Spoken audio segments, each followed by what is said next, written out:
இப்போது புதிய அறிமுகம் ஆச்சி ஹோட்டல் சாம்பார் 50 கிராம் ரூபாய் 20 மட்டுமே. திருச்சி அருகே பெரிய சூரியூரில் தைப்பொங்கலையொட்டி மாவட்டத்திலேயே முதல் ஜல்லிக்கட்டு நடைபெற உள்ளது. இதற்கான ஏற்பாடுகள் குறித்து செய்தியாளர் லெனினிடம் கேட்கலாம். லெனின், திருச்சியில் நடைபெறும் ஜல்லிக்கட்டின் சிறப்பு என்னென்ன ஏற்பாடுகள் செய்யப்பட்டுக் கொண்டிருக்கிறது? திருச்சி திருவெரும்பூர் பக்கத்தில் இருக்கக்கூடிய பெரிய சூரியூர் கிராமம் இது ஒரு பாரம்பரியமான கிராமம். நீண்ட காலமாக இந்த ஜல்லிக்கட்டு போட்டியானது இங்கு நடத்தப்பட்டு வருகிறது.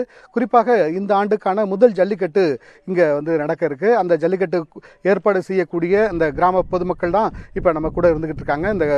இங்கே இருக்கக்கூடிய நற்கடல் கருப்பணசுவாமி கோவிலை சேர்ந்த நிர்வாகிகளும் இங்கே இருக்கக்கூடிய சங்கிலி கருப்ப சுவாமி கோயில் அதற்கு முன்பாக இருக்கக்கூடிய அந்த திடலில் தான் இந்த ஜல்லிக்கட்டு போட்டி என்பது நடக்க இருக்கு.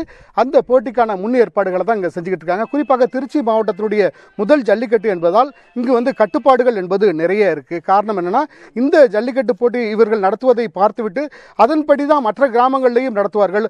அதாவது தடுப்புகள் அமைப்பது, பார்வையாளர்களுக்கான மாடம் அமைப்பது, விருந்தினர்களுக்கான மேடை அமைப்பது, அதே போல இந்த ஜல்லிக்கட்டு போட்டி விதிமுறைகளுக்கு உட்பட்டு நடத்தப்படுகிறதா என்பதை கண்காணிக்கக்கூடிய அந்த அதிகாரிகளுக்கான அந்த பாதுகாப்பு மேடை அமைப்பது, மருத்துவ குழுவினர், அது மனிதர் அங்கே மாடுபிடி வீரர்களையும் பொதுமக்களையும் ஏதாவது அசம்பாவிதம் ஏற்பட்டால் அவர்களுக்கு சிகிச்சை அளிக்கக்கூடிய மருத்துவ குழுவினர், அதே போல மாடுபிடி வீரர்களை பரிசோதிப்பதற்கான மருத்துவ குழுவினர், அதே போல காளைகளை பரிசோதிப்பதற்கான கால்நடை மருத்துவர்கள், அவர்கள் அமர்வதற்கான அந்த அரங்கம், இப்படி பல்வேறு ஏற்பாடுகள் இங்கே செய்யப்பட்டிருக்கு. அவங்களுக்கான உணவு, குடிநீர், இப்படி அடிப்படை வசதிகள், அவங்களுக்கான கழிப்பிடம் உள்ளிட்ட சுகாதார வசதிகள், இது எல்லாமே இங்கே செய்து கொடுக்கப்பட்டிருக்கு. திருச்சி மாவட்டத்தில் மற்ற ஊர்களுக்கு இது ஒரு எடுத்துக்காட்டாக இந்த ஜல்லிக்கட்டுக்கான ஏற்பாடு என்பது நடக்குது. குறிப்பாக 25 லட்சம் ரூபாய் இதற்காக செலவு செய்யக்கூடிய பணி நடந்துகிட்டு இருக்கு. இந்த பணிகளுக்கு மத்தியில் தான் இப்போ அந்த கிராம மக்கள் நம்மோடு நின்றுட்டு இருக்காங்க. முருகன் நம்மோடு இருக்கார், நம்ம அவர்கிட்ட கேட்கலாம். நீங்கள் என்ன மாதிரியான ஏற்பாடுகளை நீங்கள் செஞ்சுக்கிட்டு இருக்கீங்க? இப்போ நீங்கள் அந்த புதிய தலைமுறைக்கு உங்களுடைய வணக்கம், கிராமத்தின் சார்பாக வணக்கம். இப்போ நீங்களே பார்த்து உங்களுடைய ஊடகத்தில் நீங்களே காமிச்சிட்டு இருக்கீங்க. எல்லாமே பார்த்தீங்கன்னா இரும்பு கரங்களால் கொண்டு போன பேரிகார்டு அமைச்சிருக்கோம். அடுத்த கட்டமாக இன்னும் ஒரே ஒரு வேலை மட்டும் பாக்கி இருக்குது. பார்வையாளர்கள் மாடம் அதுவும் நம்ம எப்படி ஒலிம்பிக் ஸ்டேடியத்தில் இது போடுறாங்களோ ஸ்டெப்பு 8 அடுக்கு ஸ்டெப்பு போட்டு இங்கிட்டு 150 அடி, இந்த சைடு 2 பக்கம் 150-300 அடி போடுறோம். அதாவது இந்த ஜல்லிக்கட்டே எங்களுக்கு பார்த்தீங்கன்னா ஒட்டுமொத்த கிராமத்தை சார்ந்த அனைத்து 7 கரை பட்டையாதாரர்கள், முன்னாள் ஊராட்சி மன்ற தலைவர்கள், முன்னாள் கவுன்சிலர்கள், முன்னாள் எக்ஸ் வைஸ் சேர்மன் மற்றும் நற்கடை இளைஞர் பிறகு ஒட்டுமொத்த மக்கள், அனைத்து சமுதாய மக்களினுடைய ஒற்றுமையோடு ஒருங்கிணைப்போடு இந்த ஜல்லிக்கட்டு நாங்கள் தொடர்ந்து நடத்திட்டு வரோம். இந்த ஜல்லிக்கட்டு பார்த்து வந்தீங்கன்னா ஆண்டுதோறும் எங்கள் காவல் தெய்வமாக விளங்கி கொண்டிருக்கக்கூடிய ஸ்ரீ நற்கடற்குடி கருப்பணசுவாமி அந்த கோயிலுக்கு தான் நாங்கள் பொங்கல் வைத்து பூஜை செய்து இந்த ஜல்லிக்கட்டு ஆண்டுதோறும் தை மாதம் 2ஆம் தேதி இந்த ஜல்லிக்கட்டை நடத்திட்டு வரோம். பரிசு பார்த்தீங்கன்னா சைக்கிள் போடுறோம். சைக்கிளு, மிக்சி, கிரைண்டரு, தங்க காசு, வெள்ளி காசு, வீரர்களுக்கு வீட்டு மனை பட்டா கொடுக்குறோம். 1,500 பிளாட் 1500 சதுரடி கொண்ட வீட்டு மனை பட்டா கொடுக்குறோம். அது மாதிரி அனைத்து வகையான பரிசுகளும் கொடுக்குறோம்.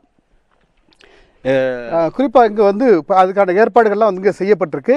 இங்கே திருச்சி மாவட்டத்தில் இது திருவெரும்பூர் தொகுதிக்கு உட்பட்ட ஒரு சூரியூர் கிராமம்.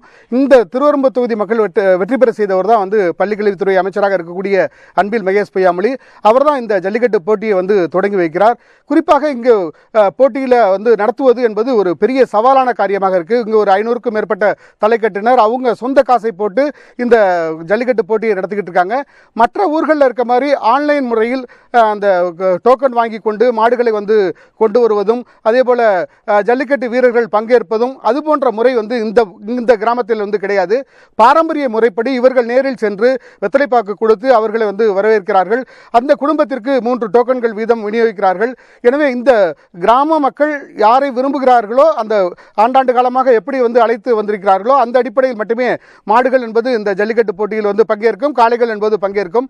அப்படி ஒரு விதிவிலக்கான ஒரு கிராமமாக இந்த பெரிய சூரியூர் கிராமம் இருக்கு. பூங்குழலி, இந்த ஆண்டில் திருச்சி மாவட்டத்தில் நடைபெறும் முதல் ஜல்லிக்கட்டு போட்டி ஏற்பாடுகள் குறித்து விவரித்திருக்கிறீர்கள், கலந்துரையாடி இருக்கிறீர்கள். நன்றி லெனின். இப்போது புதிய அறிமுகம் ஆச்சி ஹோட்டல் சாம்பார் 50 கிராம் ரூபாய் 20 மட்டுமே.